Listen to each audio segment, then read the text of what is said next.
ang telebisyon nga may misyon. Voice of the world,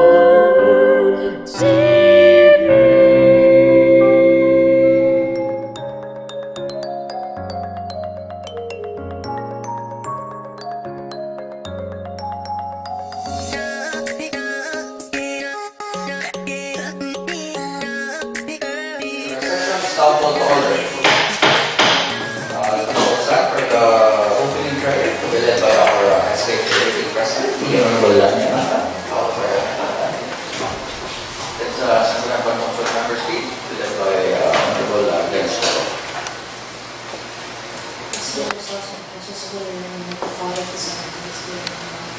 Dear Lord, we offer this gathering to you and ask you to bless it with your wisdom and grace. We thank you for this opportunity to be together to live our love and service of you and love each other. We ask you to enlighten our minds to carry out faithfully what we come to see as our duty. May all our thoughts, words, and actions be directed to making one another in your love, prepare known among men for the sanctification and their happiness. Here in eternity. Amen. In the name of the Father, the Son, and the Holy Spirit. Amen.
Honorable Emman Tiu Sonco, present.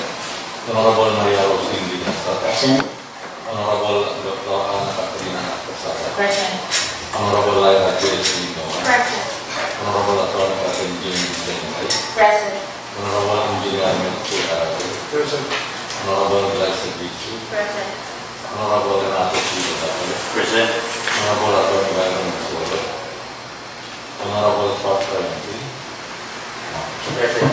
Honorable Escoto, Present. Honorable Melcho Arago, Honorable Anacta, Present. Mr. Presiding Officer, Chair of the members of the Vice Mayor, and this is the board. Yes, attested by our Secretary that there are 12 members present. The Chair hereby declares that we have a quorum. Reading and approval of the order of business. Honorable Presiding Officer, I would like to move for the inclusion in our order of business under proposed ordinances, an ordinance,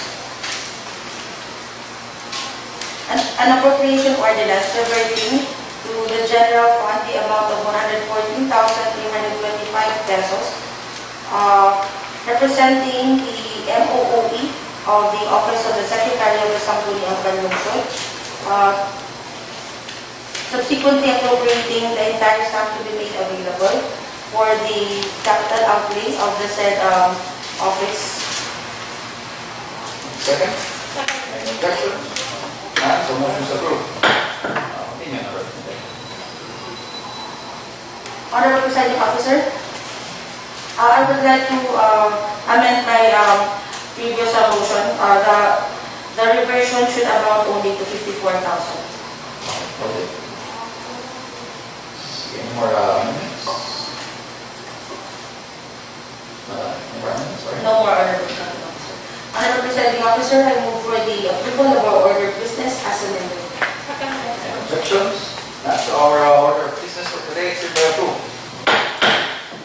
Next item, Mr. Chairman. Reading and consideration of the minutes of the regular session held last August 18, 2021. Okay, so again, minutes was emailed to you. Any corrections? Suggestions? None, so perhaps we're here. Honorable Presiding Officer, I move for the approval of the minutes of the regular session held last August 18, 2021. Any objections? None, so the minutes from August 18 is hereby approved. Next item, Mr. Chairman. We now move on to item number 10, committee report, Committee on Health regarding the proposed UHW ordinance, otherwise City of Borongan Barangay Health Workers Benefits and Incentives ordinance of 2020. The Committee on Health. Yeah, the court. Good morning, Mr. Presiding Officer, and to the honorable body. Committee report on the proposed HW ordinance. Barangay health workers are most of the time the front line of the delivery of government health care services to our constituents, whether coming from the national or local government. They provide the significant support to our healthcare workers in the performance of their duties and functions, and yet they get insufficient financial compensation. They need not only recognition but also all the support that we could get, including material and monetary, to provide them the necessary assistance in performing the responsibilities well. In accordance with the law, the BHW Act of 1995, the total number of barangay health workers shall not exceed 1% of the total population of the city to be distributed in accordance with the population of the respective barangays. As of now, the total number of accredited BHWs from RHU1 and RHU2 combined is only about 0.3% of our present population. During the various committee meetings and hearings, it was found out that some of the hiring and retention of BHW are not in accordance with legal directives. It was clarified, therefore, that as per Civil Service Commission opinion dated July 28, 1998, just like other barangay employees, barangay health workers are to be appointed by the punong barangay in accordance with Section 389, letter B, number 5 of the Local Government Code of 1991 upon approval by the Sangguniang Barangay. However, the DILG through Secretary Jesse C. Robredo has issued an advisory dated December 13, 2010 to the new set of barangay officials to retain current BHWs unless they are proven to be performing below the standards set forth by the pertinent authorities through relevant measures of performance. The advisory emphasized the recognition of the importance of training and years of experience of barangay health workers, including the avoidance of needless retaining of new BHWs and the unfortunate wastage of their years of experience in their positions. In this regard, it was agreed during one of the committee meetings to introduce provisions regarding the possible causes of dismissal, which may serve as measures by which BHWs could be dismissed from the service. It has been suggested also that they may have to comply with the other tools by which their performance may be monitored, like the employee's individual performance commitment and review. The status of a BHW is therefore coterminous with the appointing authority, and they serve within the term of office of the appointing authority. It is worth mentioning also that as a coterminous personnel, their services are not limited by the usual retirement age as permanent employees. It has been found out also that there are BHWs who are only recognized by the barangay, and there are also who are only acknowledged by the city government, while there are BHWs who are both considered by the barangay and the city LGU. Those who are recognized by both the barangay and the city get compensation from the barangay plus an additional allowance from the city government. Those who are not recognized by the city only get their honorarium from the barangay. Those recognized by the city only get the allowance from the city government. This unfortunate situation has been due to the misunderstanding in the implementation of the authority of the punong barangay to appoint BHWs. Hence, there is a need to establish standards in the hiring, accreditation, and appointing of BHWs through the institutionalizing of the Barangay Health Worker Registration and Accreditation Committee, which shall facilitate registration and accreditation of barangay health workers. The process of which shall include the appointment by the punong barangay of applicants to become BHWs. The punong barangay as appointing authority shall be a member of the BHWRAC insofar as those applicants to his or her respective barangay are concerned. It is highly anticipated that the institutionalizing of the BHWRAC will help professionalize the hiring, accreditation, and appointing of BHWs. Requirements for applicants and possible causes of dismissal or termination of BHWs shall also be standardized so that legal procedures and processes may be followed. To avoid duplication, it was agreed that the benefits enumerated by the national law will not be included anymore in the local ordinance. Only the proposed benefits at the local level will be listed in the proposed city ordinance. It was also suggested by the barangays. It was also suggested that barangays should be strongly encouraged to grant the same benefits and incentives for the barangay health workers assigned to their respective jurisdiction, particularly on provision of uniforms, equipment, and supplies, and gratuity pay as needed. It was also clarified that the benefits being provided to the BHWs are separate from the benefits that may be given to the members of the Barangay Health Emergency Response Team, or the BHERTS, to which the BHW also belong. The proposed ordinance focuses on the BHWs in accordance with the National BHW Law of 1995, and it is purely coincidental that it is being introduced only during this time of pandemic, although it might really be of help to the BHWs during this crisis. Therefore, Honorable Presiding Officer, the committee hereby recommends that the proposed ordinance be passed and approved as soon as possible. Honorable Presiding Officer, I would like to ask the author of this ordinance as to, based on the committee meetings, how many actual numbers of BHWs do Borongan have? Pipira BHWs na nilimuko sa Borongan yun. And 0.3%. How many is that? 200 plus? Borongan 1, 162.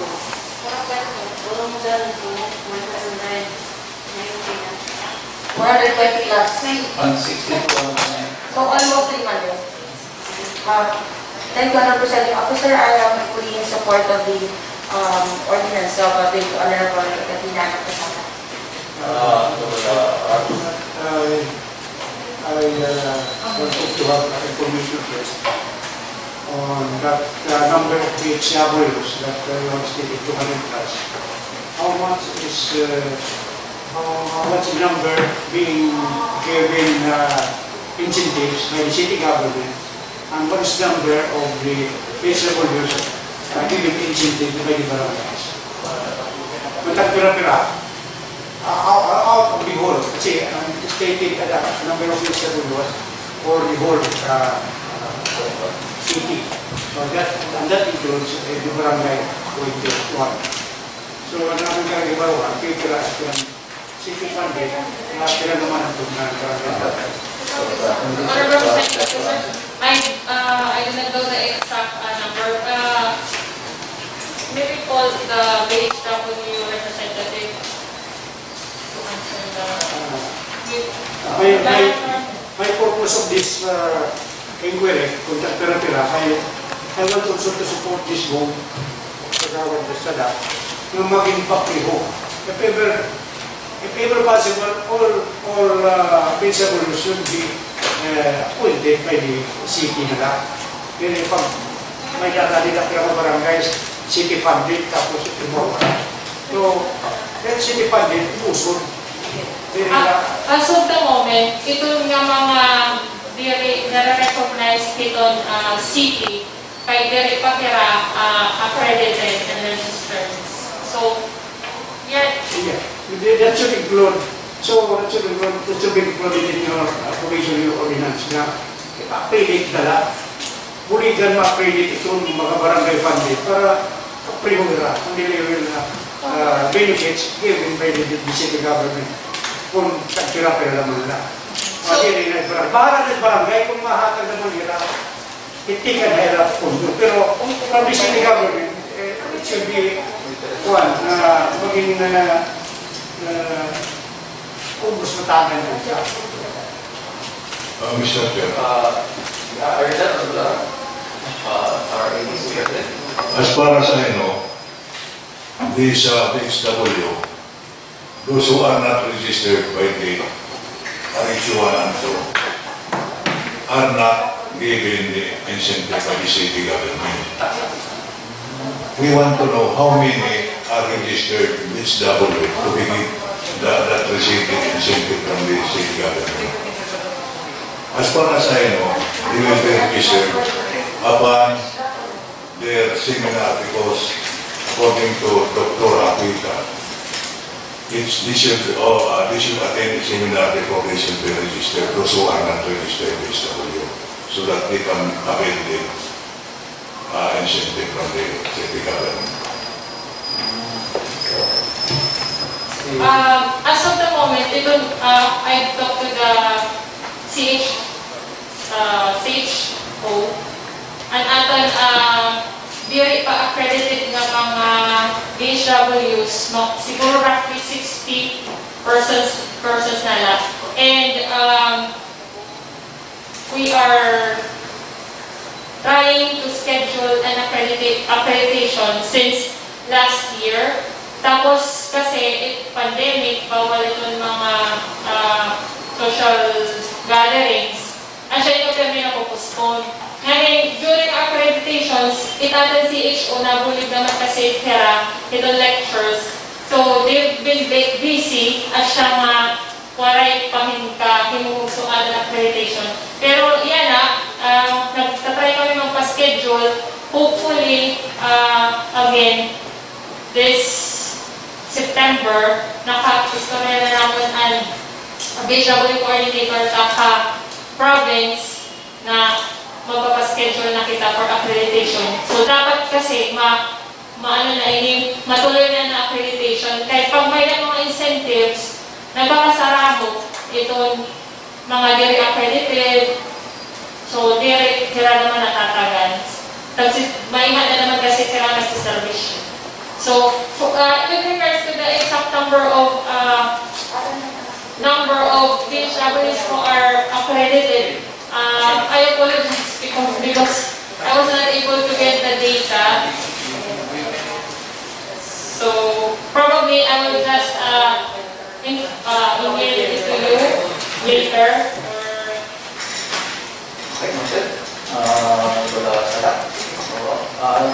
Thank you, Mr. Secretary. I would like to manifest that I am not Otogi. I would like to put it on record that I am present on this issue. That is actually, Presiding Officer, just my comment on that proposal. That is a commendable ordinance. But however, as I suggested to the committee meeting, maybe that is not possible now because of the fund requirement, restraint, that we should include all the herds. Because the herds right now are frontliners in the fight against COVID. BHW is just a component of the herds. That is why we are moving around the province, providing the financial assistance to all the herds as an incentive, because we have noted, Mr. Presiding Officer, that St. Luke's just published a report that the medical workers are resigning from their works. And these herds, Mr. Presiding Officer, as we all know, are just compensated by a very minimal honorarium. Yet, they are at the front line against in containing the spread of this very dreaded, virulent COVID-19 virus.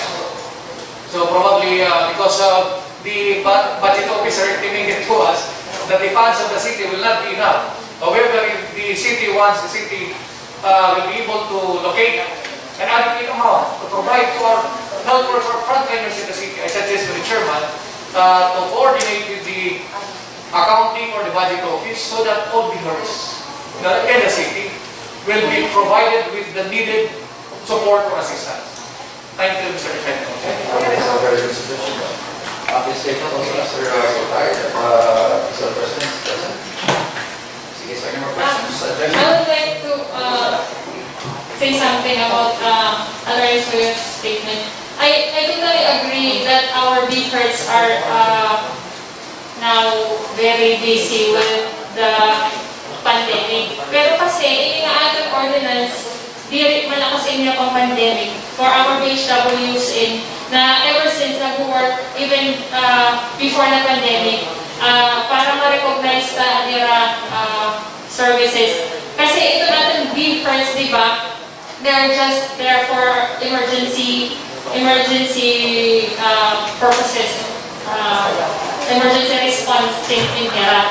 So, an ating city government as LGU to the efforts of our city mayor, naghatag na inherently incentives, I think twice na already for our beepers. So, ini kasi is only for our BHWs in general. I mean, direct na kasi naman siya for pandemic purposes. Honorable Presiding Officer, I would like to clarify that it is the committee report should first be submitted to the body, and then we will discuss the provisions of the ordinance on second reading. So ito isabot na yan the body for Committee Chair on Health. Honorable Presiding Officer, I submit the committee report to the body for approval. second motion. Section? None, so the motion is approved. Just a manifestation, Mr. Chair, that, as I said earlier, that is a very that is timely that we should provide the necessary assistance to all our frontliners. We should not be confused with that subject, that we are trying to help all stakeholders in the fight against COVID. That is why I reiterated that in the meeting. Why? Because the government now mandates all resources of the, not only of the national government agencies, but likewise of the LGUs, to focus more on COVID prevention. Because the fear of the government nowadays, Mr. Chair, is that we do not want we don't want what is happening in Indonesia, what is happening in India to happen to us. Once the same occurs in the Philippines, I fear, Mr. Presiding Officer, if we will not provide the necessary requital to these stakeholders, what happened to St. Luke will be repeated, not only in the city of Borongan, but likewise throughout the country. Thank you, Mr. President.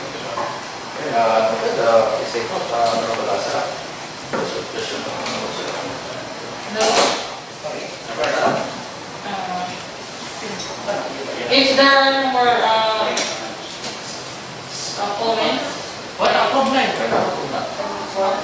so Mr. Presiding Officer, I move for the proposed ordinance to be included for second reading. Second. Any objection? None? So motion is approved. Second, sir.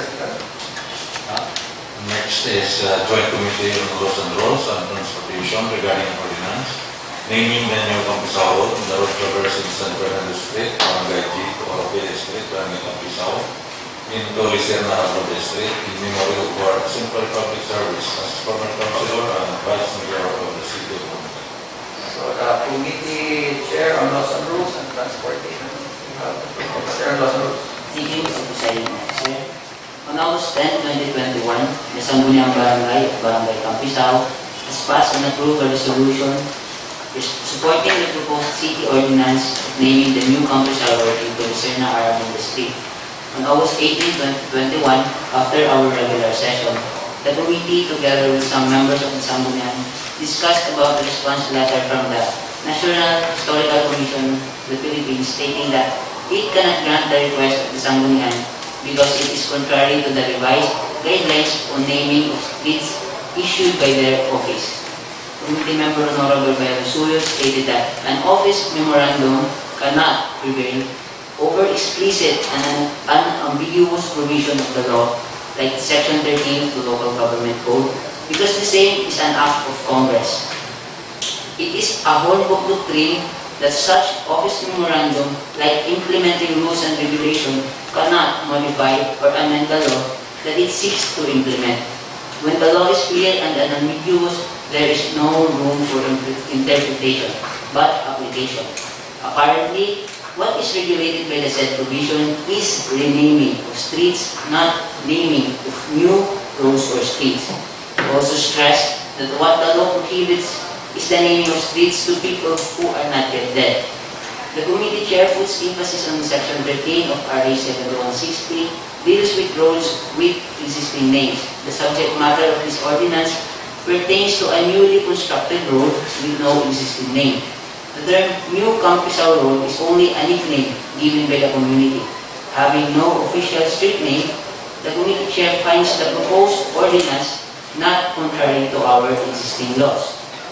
Honorable Cainday suggested that we consult our city legal officer, Atty. Ed Solidon, for his legal opinion on this matter. According to Atty. Solidon, it is the opinion of the city legal office that prior consultation with the NHCP is needed before the Sangguniang can enact ordinance renaming such street. However, prior consultation does not necessarily mean that the Sangguniang is required to comply with the issued guidelines.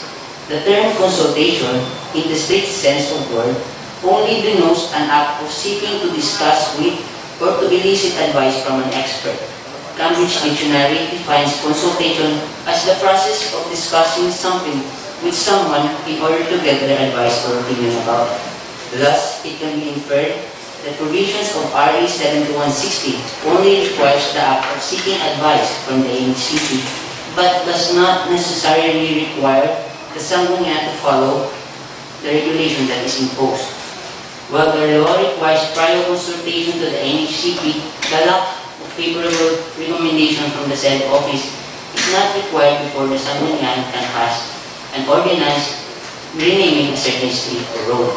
After thorough discussion, the committee hereby recommends to pass and approve the said ordinance on second reading. I therefore submit the committee report to this body for approval. Thank you. So, any comments regarding the committee report of Honorable Daza? Mr. Representative, Honorable Escoto? Mr. Manifestation. I'm not against the naming of Pangkisaw Road to Lyra. In fact, I'm related to them. But I would like to ask the committee chair, for the first time, we had a consultation to the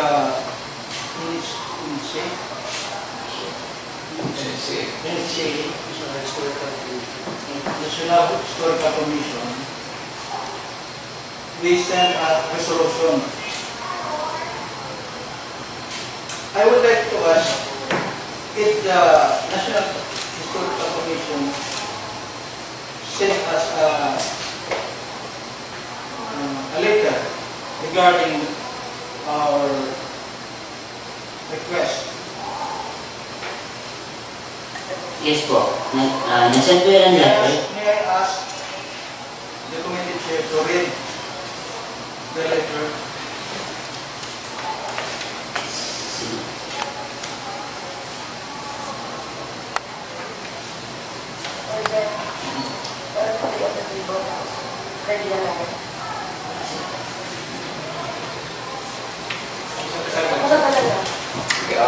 There's a Can we discuss with the motion first before we can, because there's a pending motion, it should be active first before we can tackle any other matter. Aside, like the request for the reading of the answer from the if there's a pending motion. From the committee report. No, it wasn't a motion, it was a recommendation from the committee. Was it a motion? I move for the committee. For there's a pending motion, we cannot act on any other matters. that's a good note for Sige, I would like to resend first for motion, so we can tackle the question. I'd like to iterate the motion. I move for the approval of my committee report. No, second. Any questions? So, motion approved. Mr. President, There was a query of Honorable Escoto. the committee report, we have a committee report. I would like to ask the chair if there is a committee meeting happen regarding this matter. I will ask him to read. So, if you may. Thank you. From the Office of the National Historical Commission of the Philippines, Vice Mayor Emman Tiu Sonco, greetings from the National Historical Commission of the Philippines. This refers to Resolution Number 168, Series of 2020, enacted by the Sangguniang Panlungsod of Borongan, requesting the name of the newly constructed road traversing San Fernando Street in Barangay G to Oroqueta Street, Barangay Campisao, as the Serna R. Abunda Road, in honor of the late former Borongan Vice Mayor, Serna R. Abunda. We appreciate the efforts of the Sangguniang Panlungsod of Borongan to honor the legacy of the late former Vice Mayor Abunda. However, please be advised that the NHCP cannot grant the request because we have a policy requiring the passage of 10 years from the death of proposed honorees to allow a proper perspective on their legacy to the community. Further, Section 411 of the NHCP's revised guidelines on the naming of public roads discourage such act when questionable property may arise from the said act. Incumbent Eastern Samar Representative Maria Faye Abunda is the daughter of the late Serna R. Abunda. Attached is the copy of NHCP revised guidelines on naming and renaming of streets and public structures for your reference. Truly yours, Dr. Rene R. Escalante, Chairman. Mr. President, in the letter, the NCC lang. Kung maray hirap katun, iunong pag-ingaran, pagkakahingaran ng isang street. Paano nila kakapagsin ng mawika na grant? Ano tagbalaan? Yan ito pag-government code. Nasabi ang NHA. Ikitay kang Sangguniang Panlungsod, makonsulta kita rin na. So, kinonsulta kita. Paghatag ng rasonahan ng NHA na wala kita tagan at request, so, dirita, babawaliwaran tayo na kuhan maanit NHA nga naghatag makitahin natin resolution as a Sangguniang Panlungsod, tapos dirita tatagan yung kuhan itira doon, tatagan doon itira. Di ako Mr. President, diyak nga diri pangaran, kasi tubusin nga ranan. Pero, isang Sangguniang Panlungsod, dapat ipakita ka kung ano yung proseso. Manihingaran diyan kita hit kung asyaman manihingaran. Pero proseso. Kita laging kukuhan. Kung kaya mo pa kita na kinarot na ito, in request to approve ng matagal tinyaran isang street. Konsulta. Pero direct naman susundon. So, kung may dapat mga balaod na pwede ngayon, na kami makita mo na sisyon, upasay, wala may tigtakol, may data kuhan, may data iba na pwede sundon. Dapat kasuna pala, natawaray, tagi kita yung grant, pag-ngaran ng isang street, dito tala, dapat kuhanan, hindi rin alabala na yung oras. Sir,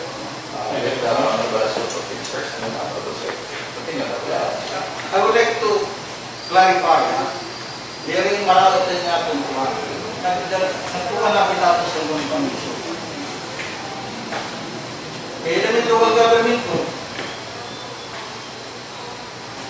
So, ito local government ko, nakabibliyan kita na hitatan ng kamukha government official. So, I think Mr. President should thank you. Thank you, Mr. President Officer. Thank you for bringing that up, Honorable Escoto.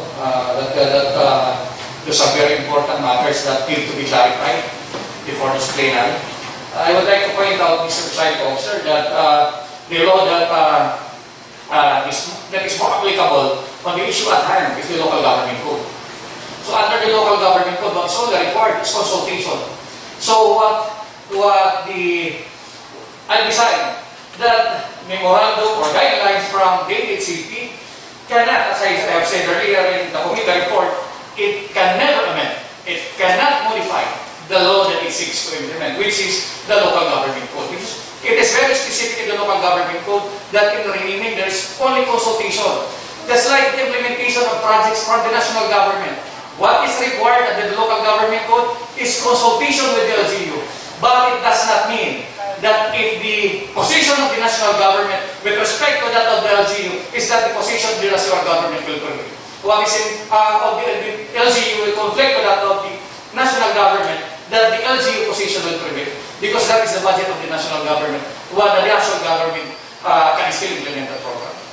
There is no doubt about it, Mr. Presiding Officer. And with respect to those other issues, kaya rin klaruhon, Mr. Presiding Officer, wala na official ito na kalsada.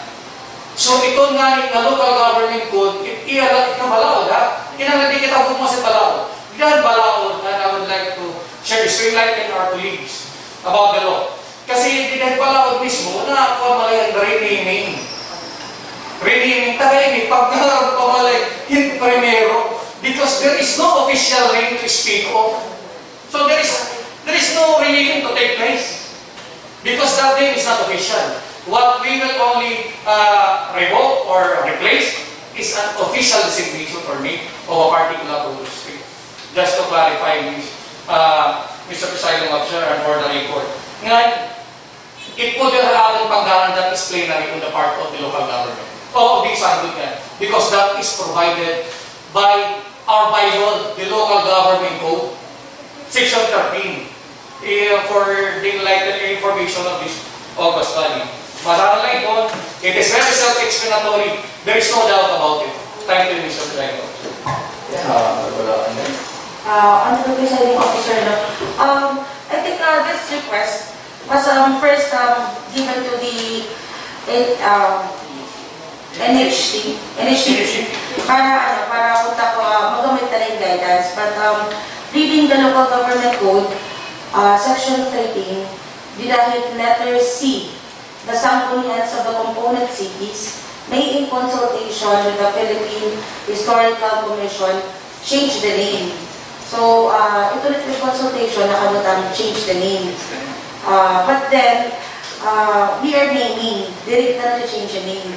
And under letter D, the guidelines under section 30 of the local government code says na none of the foregoing local government units, institutions, places, or buildings shall be named after a living person, nor may a change of name be made unless for justifiable reason and in any case not oftener than once every 10 years.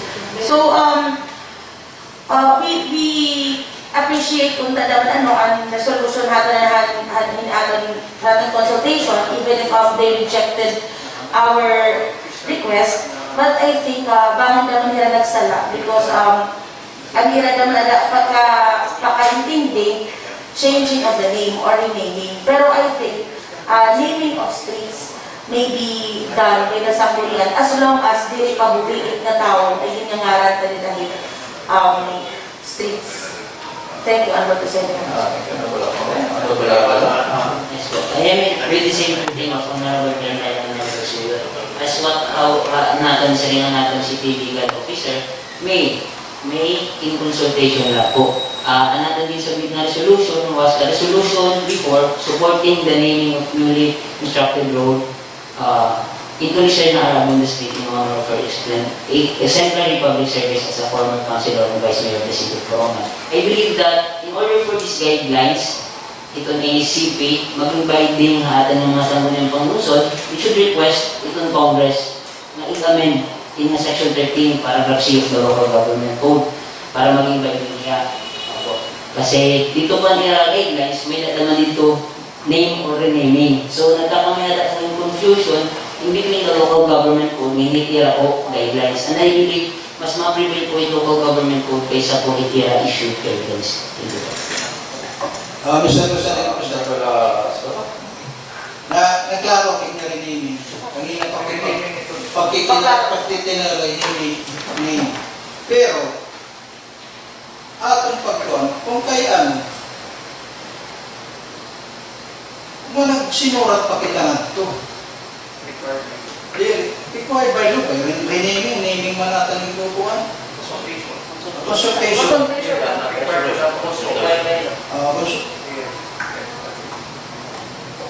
Required by law to consult in J, ang nabasa kanina.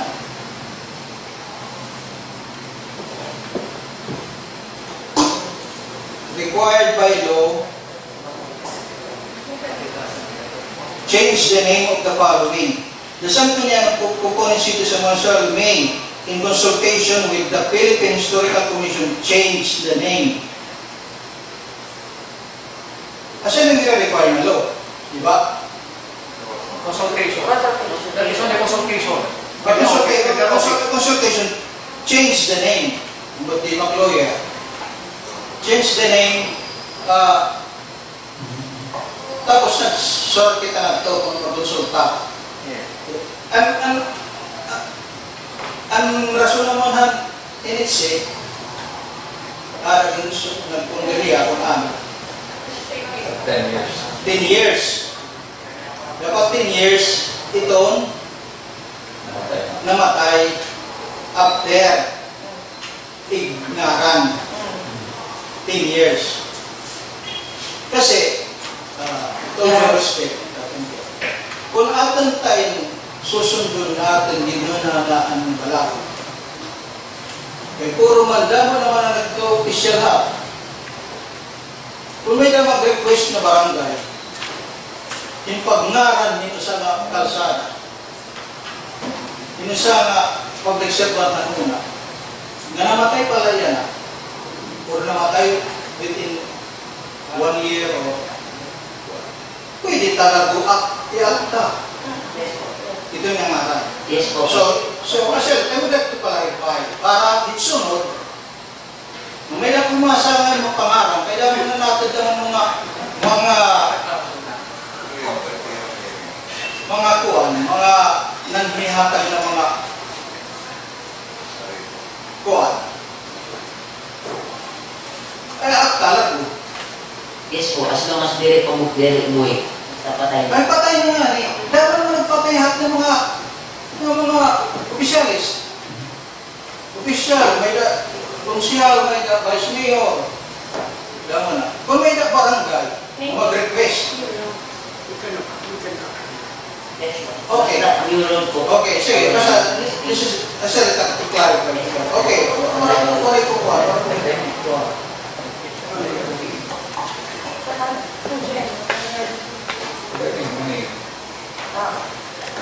Honorable Presiding Officer, I think our committee chair has invited our GLG officer to give an opinion regarding the proposed ordinance. I would like to move for the suspension of our Panlungsod procedure so that we can ask her relevant questions. Any objections?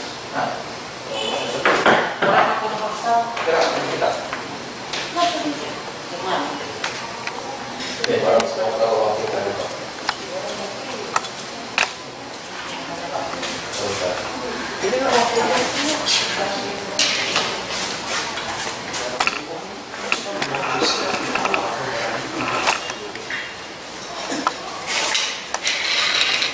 Okay, we have here our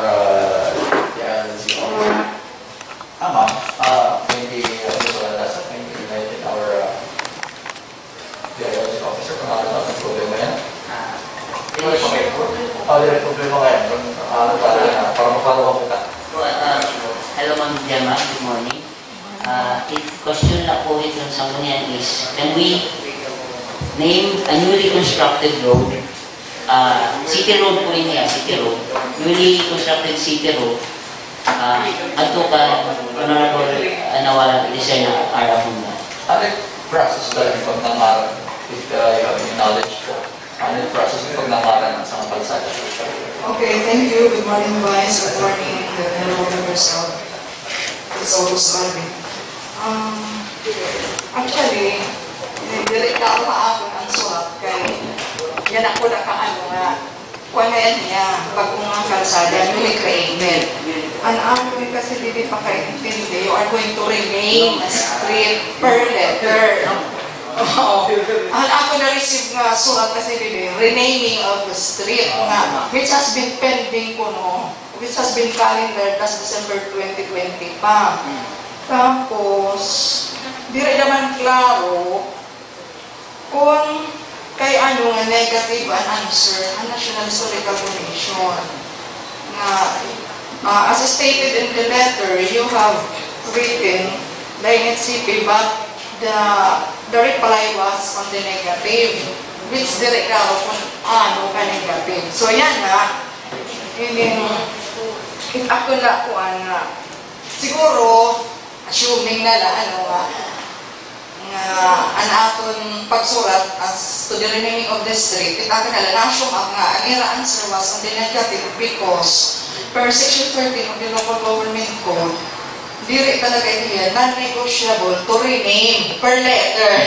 Kasi asya ang situation na naintindihan to rename the street within 10 years. So, diri niya, siguro asya i-advise na negative ang niya na answer. Pero, may ang mga revised guidelines in National Historical Commission in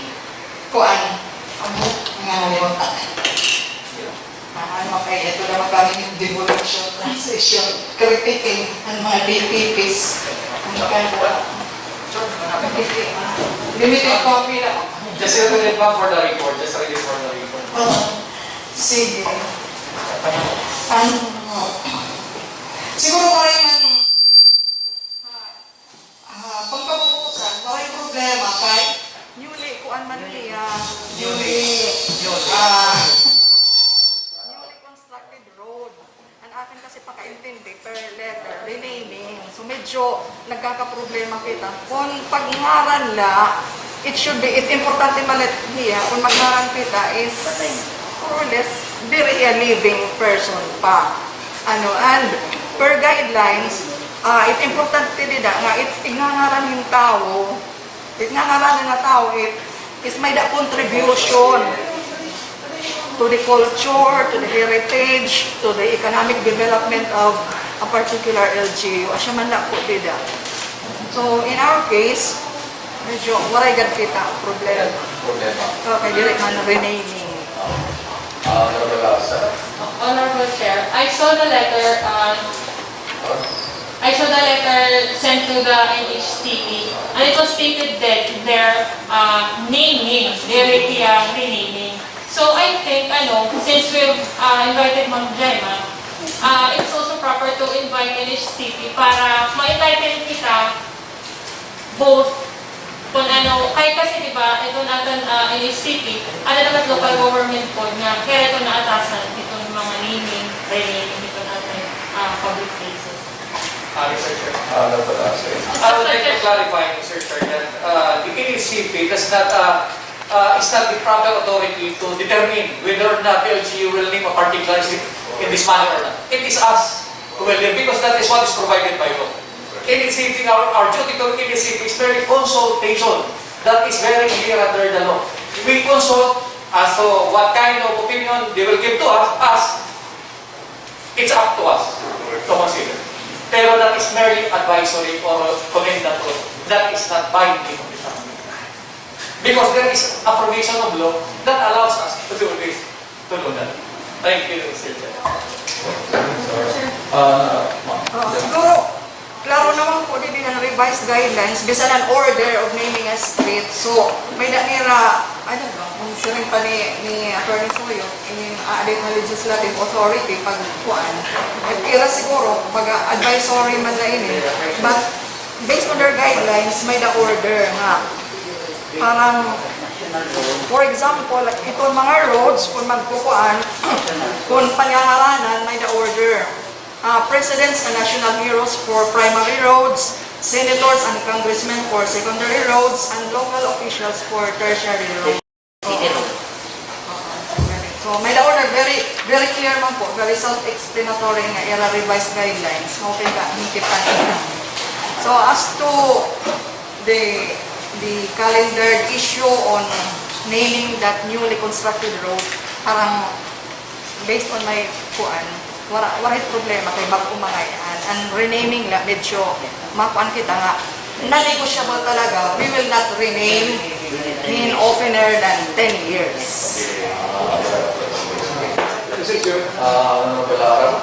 Demanded this clarification. On hearing your manifestations, nakikita ko ang problema nila na ang pangaran talaga ng kalsada. No? I like to go back to the previous administration. Nga mo yan, mga presidents na nahitabo na naming of streets, naming or renaming. Puro kami na limit ako ng custom. I want to cite ang primero, the GTR Sports Complex. it was named Jose T. Ramirez at the start. Pero kung gusto nyo ko dito, kagat kay buhay pa yan. Yeah, talaga din. So, it was changed to JPR, to the wife of the late Gloria Tan Ramirez. Turay man ang gusto na tunaw. Yung chief sila nga, na yun, kung inaging nga ni Sangguniang Panlungsod, renaming it into People's Center. Inaging ka ito? Inaging ko. That's okay. Again is the Limbauan Road. Limbauan Road. It was newly opened naman. Turay man naman ang gusto nito. Ang primero, Marcelino El Libanan, sabi ko gusto, pero kinsiring naman ang kuhan nga an era, let it be Libanan Road, not Marcelino Libanan Road. Perhaps in memory of his late father, who was also a public servant, naging board member. Pero kung may gusto nila yan, hindi lang, schools nga, pareho yung tatawag. Hindi lang schools.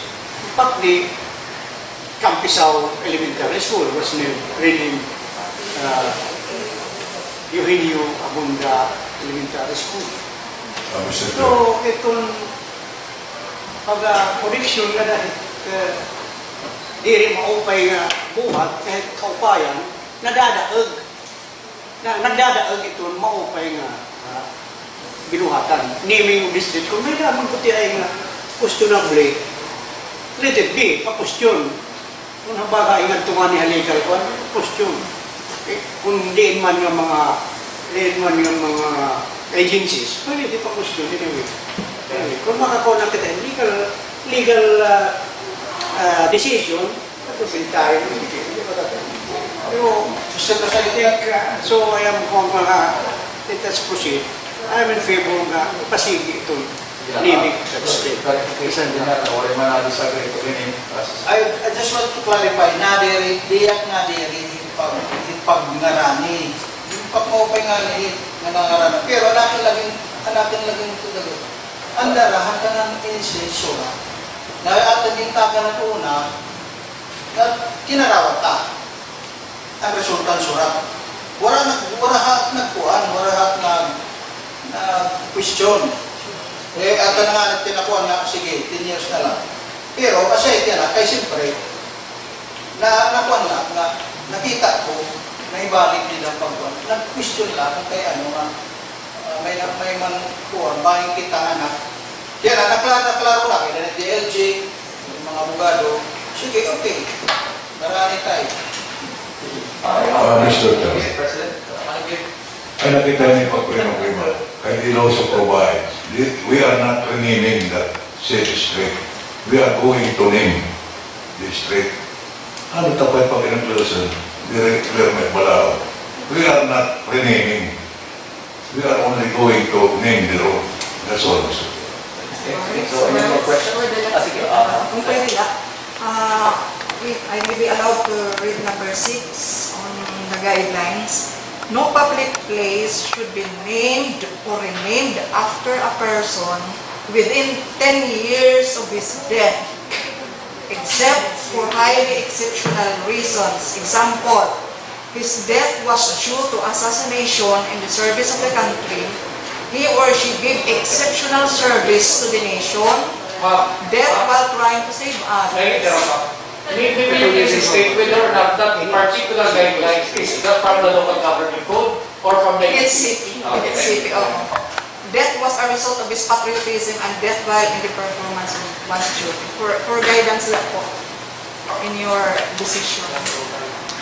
Okay, so any more questions for our LG officer before we excuse her? Sige, so ma'am, thank you very much. Hindi mo oras, thank you very much sa kay Dr. Tokyanan. Thank you very much. Honorable Presiding Officer, since we are done with our consultation with our DILG officer, would like to thank her for her presence. I move that we relate the suspension of our general rules of procedure. Any objections? So that is for suspension of our general rules revised listed. Okay, so any more questions, clarifications regarding the committee report? Okay na, so Honorable Daza. Thank you, Mr. Presiding Officer. therefore move that we include under second reading an ordinance naming the newly constructed Campisao Road, the road traversing from San Fernando Street, Barangay G, to Oroqueta Street, Barangay Campisao, into Lucena R. Abunda Street in memory of her legendary public service as former councilor and vice mayor of the city of Borongan. Seconded. Options approved. Next item, sir. Next item, community report, Committee on Agriculture, proposed ordinance granting tax amnesty to delinquent landowners. The committee chair on Thank you, Mr. Presiding Officer. Actually, we conducted a committee meeting last July 23 at 2 p.m. before the session hall with almost all head of offices concerned with the implementation of this ordinance once this is approved by the plenary. And I would likewise to put likewise on record that there is now a provincial counterpart on this ordinance. And by September 2, all municipal treasurers, including the provincial treasurers, and the undersigned will be having a meeting as to how we will implement this ordinance at the provincial level. I would like to read the committee report, Mr. Chair. This with respect to the tax amnesty ordinance based on Section 182 of the Local Government Code. The undersigned pursuant to the plenary referral to conduct committee meeting on the proposed tax amnesty ordinance, which was initially approved on the first reading, conducted a committee meeting last July 23, 2021 at this session hall. In attendance were heads or representatives of the following offices: City Legal Office, City Budget Office, representative from City Accounting Office, representative from City Resource Office, members of the media, City Administrator, SP staff. During the meeting, the resource person were in agreement that the proposed measure will improve the tax collection of the city. It was duly noted during the meeting, Mr. Presiding Officer, it was not captured in the report, that we should be mindful of the financial predicament of all LGUs come 2023. Kaya na 2022, may mga mandanas, Garcia, na dami sa pondo. Likewise, concern regarding several measures in the past were raised as to its effectiveness. Nag-raise ni City Treasurer's Office. But the Assessor's Office, through Sir Poe, immediately revoked the same by stating it was merely due to lack of awareness by the public and a short period of implementation. Kaya no, napag-approve na yan, tagsakabulan na lang, tapos dinaninibaw ang mga tao. So, warang gamit na ang ordinansa.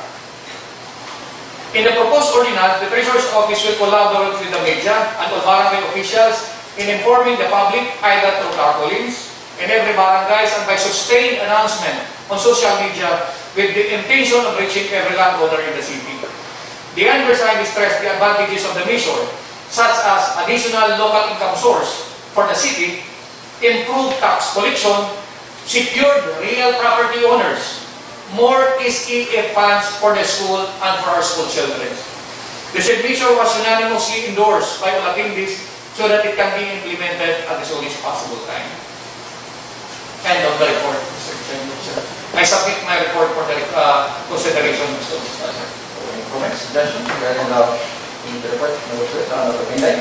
Honorable Presiding Officer, after reading the committee report of Honorable Suyot and reading the draft ordinance, I think that this is also a very timely ordinance to be passed by the Sangguniang because this will help also our taxpayers and increase our revenue. I therefore support this ordinance. Thank you, Honorable Presiding Officer. For comments, suggestions, Honorable Lasso, thank you. Before I move for the approval of my committee report, I would like to point out that the presiding officers included as co-sponsor all of the Sangguniang members are included because I want this to be the product of our collaboration. Yes, very thoughtful. If there is no other comment, Mr. Presiding Officer, I move for the approval of my committee report. Second. Objections? None? So motions approved. Thank you. I would like also for the inclusion of this proposed ordinance on second reading. Objections? Second. And second. Objections? None? So motions approved. Item number 11, new business, we have proposed ordinances. 1, Appropriation ordinance reverting to the general fund the amount of 180,000 pesos, representing the unutilized amount from the capital outlay calendar year 2020 office equipment, furniture, fixtures, and books and other PPEs of the office of SPM Escoto, and subsequently appropriating the entire sum to be made available for the discipline services of the office. Honorable Presiding Officer, I move for the inclusion of the said proposed ordinance under second reading. Any objections? None, motion is approved. Second, sir. Appropriation ordinance reverting to the general fund amount of 87,000, representing the unutilized amount from capital outlay calendar year 2020 office equipment, furniture, fixture, books, and other PPEs of the office of SPM and subsequently appropriating the entire sum to be made available for the release of the services of the person office. Honorable Presiding Officer, I move for the inclusion of the proposed appropriation ordinance under second reading. Any objections? None, motion is approved. Next item, sir. Appropriation ordinance utilizing the savings from the unbilled PS items in the Executive Department for the month of July 2021, amounting to 3,721,025 pesos. A supplemental budget for the following purposes: support to Philippine Army, Agda of Force Infantry Battalion, Agda Infantry Division, Advanced Command Post, Ariscom, based in Barangay Borongan, Borongan City, multi-purpose building with factory, containing representation expenses, services, and donation. Madam President. Honorable Presiding Officer, I move for the inclusion under second reading the appropriation ordinance. Seconded. Any objections? None, motion is approved. Next item, sir. Appropriation ordinance utilizing the available fund under the COVID-19 response fund for calendar year 2021, amounting to 2,013,000 for the following purposes: supplemental budget for nurses' quarters and COVID-19 isolation facility, Barangay Campisao, logistic fund for the installation of 5 vaccination facilities in Lyra Boulevard, Barangay Kathlyn, Barangay Santa Fe, and Barangay Lyra. Honorable Presiding Officer, I move for the inclusion of the said proposed ordinance under second reading. Any objections? None, motion is approved. Next item. Proposed ordinance prescribing fees for utility consumption utility consumption at the Borongan City Public Market. Proposed ordinance mandating the creation of women's organization and instrument of Borongan City to promote women empowerment and provide funds. Madam President. Honorable Presiding Officer, I move for the inclusion under second reading of the proposed ordinance. Seconded. Any objections? None, motion is approved. Second. Number 6, an ordinance prescribing fees for utility consumption at the Borongan City Public Market and Borongan City Transport Terminal. Honorable Presiding Officer, I move for the inclusion of the proposed ordinance under second reading. Second. Any objections? None, motion is approved. Second. Number 7, proposed ordinance prescribing the use and operation of building number 3 in the Borongan Public Market. Madam President. Honorable Presiding Officer, I move for the inclusion of the proposed ordinance under second reading. Second. Any objections? None, motion is approved. Second. Number 8, proposed ordinance number 2, series of 2021, an ordinance establishing the Barangay San Gabriel Eco-Tourism Council, declaring all tourism sites, namely Kaputian, Pisak, Pampang, Manaliguan, Pare, and River Cover, within the territorial jurisdiction of Barangay San Gabriel, Borongan City, San eco-tourism site for rivers, eco-tourism activity, and for other purposes. Honorable Presiding Officer, I move for the referral of the said proposed ordinance to the Joint Committee of Committee on Tourism, chaired by Honorable Kurt, and the Committee on Laws and Rules, chaired by Honorable Zen Dalina Daza. The Committee on Tourism taking them for further discussion. Second. Any objections? None, so refer it to the appropriate committees. Next item, sir. Appropriation ordinance amounting to 54,000 pesos for laptop office, for the purchase of laptop in the office of the SP Secretary. Honorable Presiding Officer, I move for the inclusion of the said proposed ordinance under second reading. Any objections? None, motion is approved. Second, sir.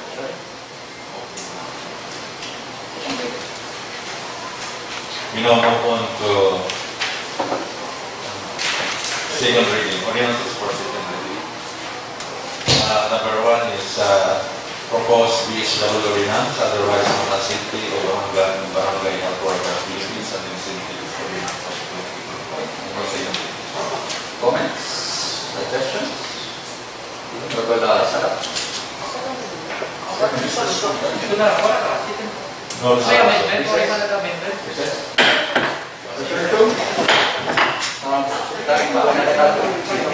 under the proposed resolution, we have an amendment to resolution number 21, that's 2021, otherwise known as the resolution, authorizing the city mayor to purchase and execute document for sale and other requirements for the lot under Kindly don't touch your voice, please. We are on a regular session. Continue, Mr. Stan. under the name of Alvi Leandro Barangay Limbauan City with by changing the amount from 177,000 to 187,000 pesos, which later amount is the exact figure as the selling price of the lot to be purchased at 1,300 pesos per square foot.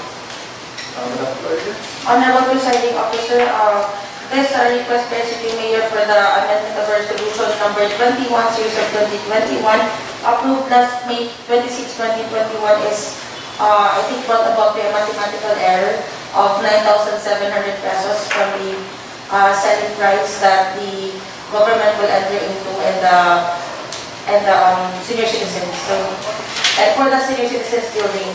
So I therefore move that we pass and approve this resolution, amending the amount of the purchase price from 177,500 to 187,200. Second, Any objection? None, so motion is approved. Next item, sir. Item number 12, business for review, we have for second reading the following ordinances. The BSW ordinance. Comments?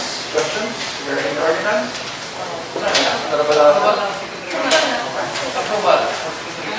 Mr. Presiding Officer, I move for the approval of an ordinance providing local benefits and incentives to the barangay health workers in the city of Borongan, providing funds thereof and for other purposes for second reading. Second. Any objection? None, so the proposed ordinance is hereby approved on second reading. Honorable Sadac. Honorable Presiding Officer, I move for the ordinance to be included in third reading. Second. Any objections? None, so motion is approved.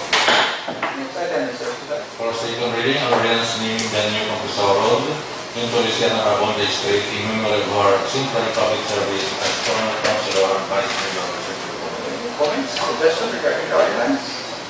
None, so Honorable Daza. Thank you. I therefore move for the approval on second reading an ordinance naming the newly constructed Campusao Road, the road traversing San Fernando Street, Barangay G to Oroqueta Street, Barangay Campusao, into Zen Dalina Daza Street in memory of her exemplary public service as former councilor and vice mayor of the city of Borongan. Second. Objections? None, so the ordinance naming the new Campusao Road is hereby approved on second reading. Honorable Sadac. I therefore move that the said ordinance be included under third reading. Second. Any objections? None, motion is approved. Next item, Mr. Sadac. For second reading, is proposed ordinance granting tax amnesty to delinquent non-commerce. Any comments, suggestions regarding the ordinance? Our official president will go ahead. Thank you, Mr. Presiding Officer. I move for the approval on second reading, proposed ordinance granting relief and amnesty to real property owners from payment of interest penalties or charges from non-payment of real property taxes. I so move, Mr. President. Any objections? None, so the ordinance granting tax amnesty is hereby approved on second reading. I also move for the inclusion for third reading, the approval of third reading is proposed. Objections? None, so motion is approved. Next item, Mr. Secretary. Appropriation ordinance in the amount of 118,000 for legislative services office of Honorable Escoto. Madam Clerk. Honorable Presiding Officer, this request for appropriation ordinance is under the Office of Honorable Escoto and has a certificate of availability of funds from our City Budget Office. I therefore move for the approval of the appropriation ordinance on second reading. Objection? None. The motion is approved. Honorable Presiding Officer, I move for the inclusion of the said appropriation ordinance for third reading. Any objections? None. Motion is approved. Second, Secretary. Appropriation ordinance in the amount of 7,000 for legislative services office of Honorable Chief. Madam Authority. Honorable Presiding Officer, I move for the approval and second reading of the appropriation ordinance from the Office of SP Member Kurt with attached certificate of availability of funds. Second hearing. None. So the proposed appropriation ordinance is approved. Honorable Presiding Officer, I move for the inclusion under our ordinances for third reading the said proposed appropriation ordinance. Second. Any objections? None. Motion is approved. Next item, Secretary. Appropriation ordinance utilizing the amount of 3,721,025 pesos as supplemental budget for the support of Philippine Army, Advanced Ground Post, Ariscom, based in Barangay Alan, Borongan City, multipurpose building, and partly completing representation of ministries and executive services. Madam Authority. Honorable Presiding Officer, this request from the Executive Department is from the PS savings from the personal services items under this department and for the support of the Philippine Army amounting to 2,500,000 pesos, representation expense amounting to 250,025 pesos, executive services amounting to 721,000, and donations amounting to 250,000. Attached are the statement of funding sources, statement of supplemental appropriation approved by the City Mayor, the certificate of funds availability, and the letter request from our Philippine Army. I therefore move that the President approve this appropriation ordinance for second reading. Objection? None. So the proposed appropriation ordinance is approved on second reading. Honorable Presiding Officer, I move for the inclusion of the proposed appropriation ordinance for third reading. Motion? None. Motion is approved. Next item, Secretary. Appropriation ordinance utilizing the amount of 2,013,000 for the following purposes: supplemental budget for nurses' quarters in COVID-19 isolation facility, Barangay Campisao, logistic fund for the installation of 5 vaccination facilities in Limbauan, Barangay H, Barangay Pangdan, Barangay Santa Fe, and Barangay. Madam Authority. Honorable Presiding Officer, this request again from the Executive Department is to utilize the available funds under the COVID-19 Response Fund amounting to 2,013,000 pesos for the nurses' quarters, which is a capital outlay amounting to 438,780 pesos, and logistic fund for our 5 vaccination sites under other PPE amounting to 1,574,222 with attachments of the statement of funding sources, statement of supplemental appropriation, certificate of funds available for appropriation, and certification duly signed by the City Budget Officer. I therefore move to pass and approve the said appropriation ordinance for second reading. None. So the appropriation ordinance is approved on second reading. Madam Authority. Honorable Presiding Officer, I move for the inclusion of the proposed ordinance for third reading. Any objections? None. Motion is approved. Second, Next is proposed ordinance mandating the creation of women's organization in Barangay of Barangay City of Borongan City to promote women empowerment and providing funds. Madam Authority. Honorable Presiding Officer, allow me to give a manifestation regarding a short manifestation regarding the proposed ordinance for which we held a consultative meeting and committee meeting and then a public hearing. The short title is Kababayinan ng Borongan City Ordinance of 2021, the objective of which is to have an independent and organized association of women pursuing causes to empower women in Borongan City, to have a society that promotes gender equality and woman empowerment, and to have a gender-responsive governance which addresses issues of poverty, violence against women, and other abuses of women's human rights. This ordinance would also give financial assistance to women, to this official women's ordinance, which embodies also the existing women's organization, but just with that they have to comply with the mandate of this ordinance. And the financial assistance is based on the number of active members of each organization, but this is not an automatic grant. Each organization should apply and comply with the documentary requirements.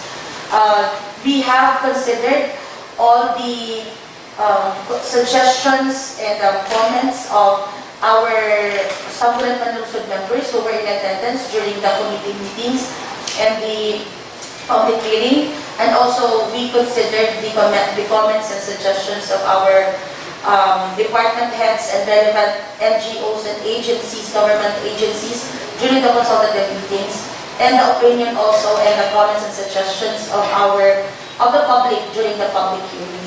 I therefore move to pass and approve this ordinance mandating the creation of women's organization in each barangay in Borongan City to promote women empowerment and providing funds thereof on second reading.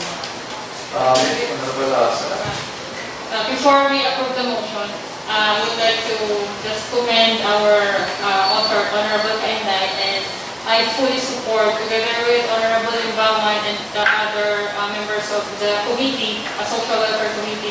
I'm open to any ordinance kasi this ordinance is holistic. This is not just about giving livelihood programs to our women.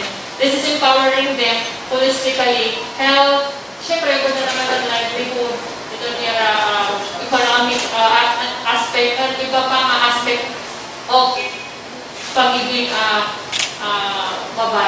pagiging babae dito Borongan. So, I am in full support with this ordinance. Thank you, And Honorable. I second the motion to the Honorable Presiding Officer, just also a manifestation for the information of our other SB members who might not have observed or siguro makabasa. We also have I feel that this ordinance is a first step for us in Borongan City to actually acknowledge the existence of our LGBTQ community.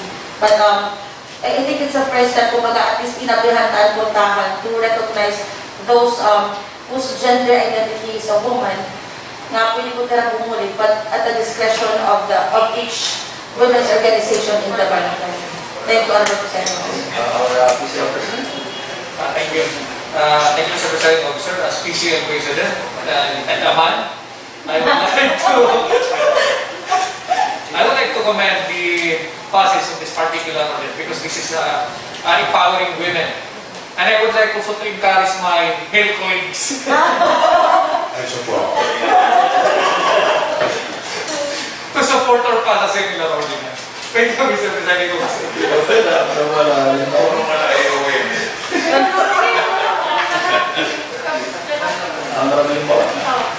in addition to the manifestation of Honorable Sadac, ako naman I would like to commend the effort, the works and effort of Honorable Cainday kasi as we all know, kami women association under social welfare. Pero siya nga nagkaroon sa subcommittees, and I'm very happy and proud na kay Honorable Cainday, grabe niya effort na ginhatag, pakita para mabulit-bulit natin yung sa Borongan.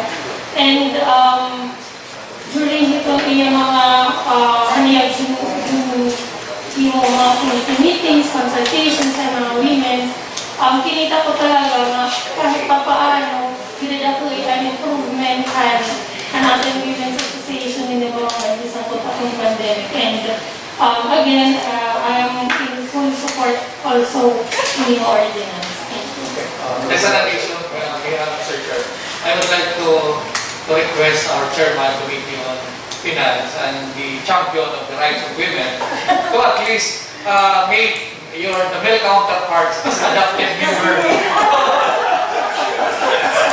Adopted member. Just like the Philippine legally sisters league in the Philippines, they invite their Melcho counterparts.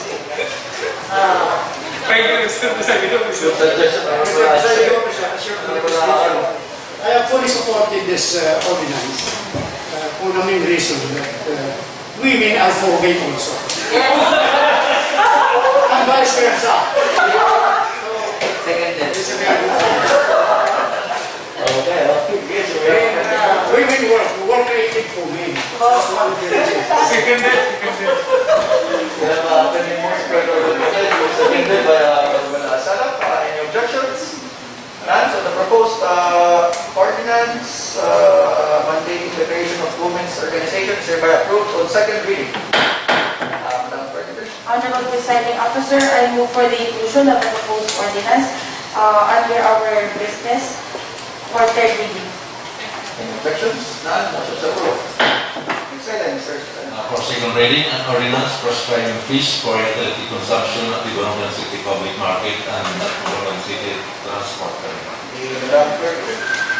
Honorable Presiding Officer, this ordinance again is a revenue ordinance which will enable our City Public Market and Borongan City Transportation Terminal to collect fees for their water services and reimburse the fees for the electricity consumption. A committee meeting was held and also a public hearing was held for the opinion and suggestions of our members and also our public regarding this ordinance. I therefore move that we pass and approve this revenue ordinance prescribing fees for utility consumption at the Borongan City Public Market and BCTT on second reading. Objections? None. So the proposed ordinance providing fee for utility charges is hereby approved on second reading. Honorable Presiding Officer, I move for the inclusion of the proposed revenue ordinance under our business for third reading. Objections? None. Motion is approved. First regard. For second reading, again, proposed ordinance prescribing the rental rate of building number 3 at Borongan City Public Market. Madam President.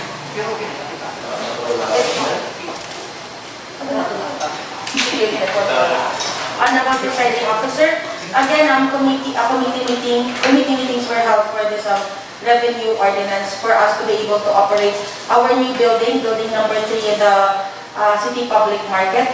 And we also had a public hearing regarding this yesterday. And all comments and suggestions were duly noted and considered. I therefore move that we pass and approve this ordinance on second reading. Objections? Comments? None. So motion is approved. The proposed ordinance is hereby approved on second reading. Honorable Presiding Officer, I move for the inclusion of the proposed revenue ordinance on our business for the day under third reading. Second. None. Motion is approved. Next item, sir. Operation ordinance appropriating 54,000 pesos to be made available for the purchase of laptop for the office of the specific. Honorable Presiding Officer, I move for the approval of the said appropriation ordinance reverting 54,000 for the purchase of laptop in the Secretary of the Sangguniang Panlungsod office. For second reading. Objections? None. Motion is approved. Next item, sir. Madam President. Honorable Presiding Officer, I move for the inclusion of the proposed appropriation ordinance under our business for third reading. Objections? None. Motion is approved. Next item, sir. Next item are ordinances for third and final reading are the following. BHW ordinance, an ordinance naming the Capital Road in Torres and Abonne Street. Next is an ordinance granting tax amnesty to delinquent landowners. Appropriation ordinance appropriating 118,000 to be made available as legislative services for the office of Honorable Escoto.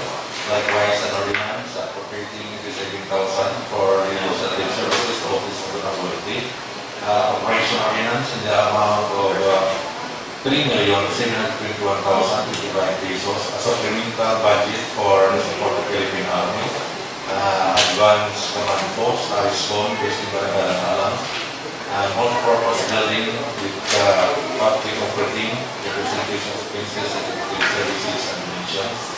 Another is a appropriation ordinance in the amount of 2 million pesos, 2,013,000 pesos from Commonwealth Fund for the following purposes: supplemental budget for nurses' quarters in COVID-19 isolation facility in Barangay Campisao, logistic fund for the installation of 5 vaccination facilities in Limbauan, Barangay Youth Barangay Pangdan, Barangay Sangguniang and Barangay Rabigan.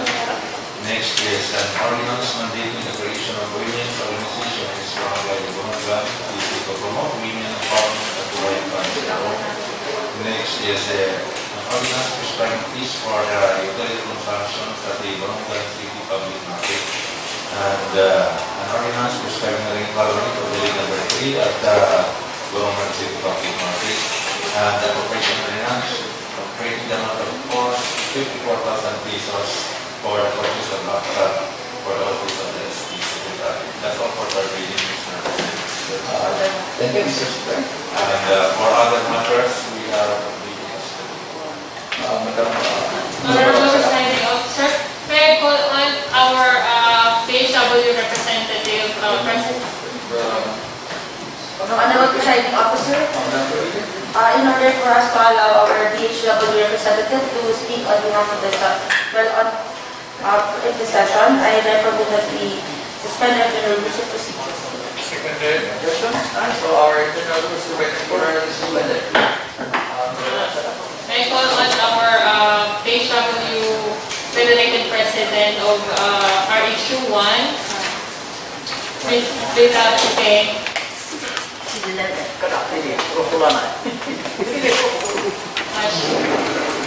Kaya po niya sa sugataan.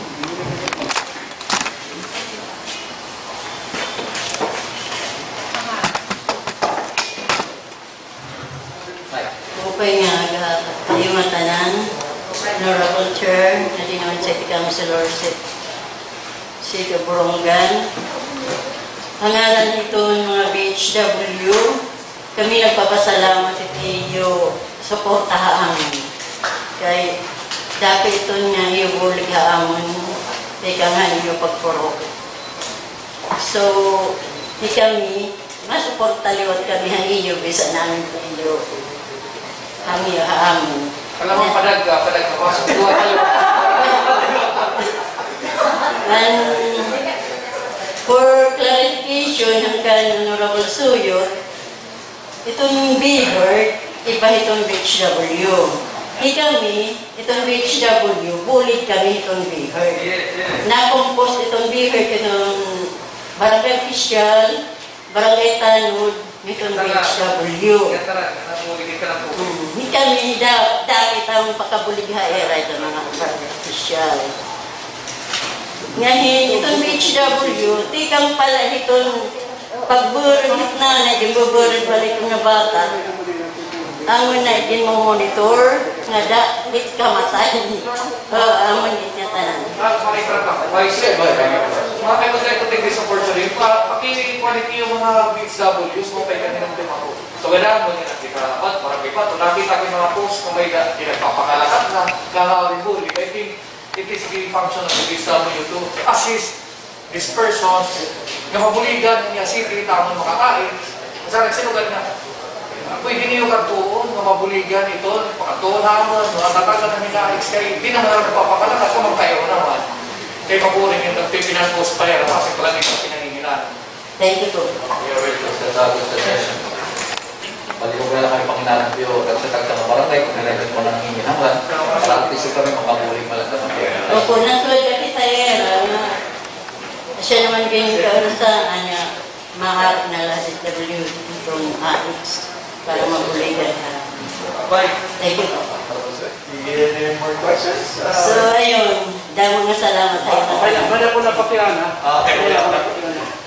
Kung itong BHW, ubus ba na function na behers naman? Opo. All BHW na barangay, behers na mayroon. Opo.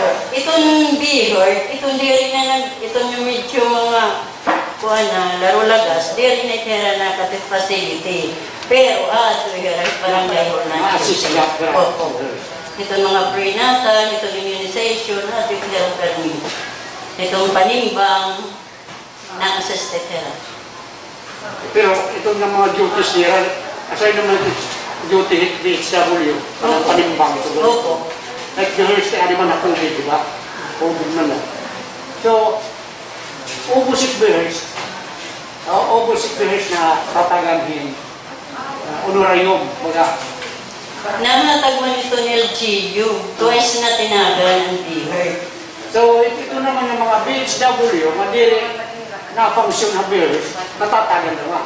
Opo, kaya lang barangay, itong health center mahirap. Tapos, may lang mga bears na diri BHW member. Tanod, barangay official itong beer. Iba pa nga, Juan, mga private lang ng mga tao, may lang mga bears na nabuli. Na diri tanod, diri BHW. Opo, depende itong barangay, kaya bisan it may pangdan, may teacher nga beer. Nag-upalay ako, volunteer. May lang mga konsyel gani na namumuli. Asya may barangay official. Ito ng mga bears nga konsyel, dahil po dira ito nung rin. Ito po dira. Hindi ka na LGU po. Hindi ka ng LGU? Opo. Parang din ang konsyel na barangay na mag-bears, natatagal para. Opo. Hindi ba bawal tumbuhan? Okay na ito. Di habang ulo yung as barangay official. Tapos na-receive ito. Subsidy naman lang yan. Incentive man lang pwede. Incentive. Asa na natin? Asa na natin maklaro? May bago ito. So, again, Madam President, basta pala yung mga kinahanglan din ng barangay, may mawala kami, and also itatin pa ibang mga grupyo.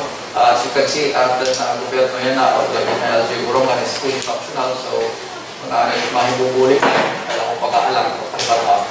So, thank you. Sige, so next item, Sir Sikat. Announcement. Madam President. Thank you, excuse na po. Honorable Presiding Officer, since we already heard the statement or manifestation of the President of our PHW, I therefore move that we lift the suspension of our IRR and proceed with the session. Prior suspension of our internal permitted. Our PCL President. Thank you, Presiding Officer. Since we have an urgent appointment this lunch, I would like to request the Secretary to schedule the request of the Superintendent PDP Anacta Senior Memorial High School, which requires action from this Sangguniang to pass a resolution for the to be able to safely run the Comprehensive National High School. The same being included in the agenda for this evening. Secretary. Excited.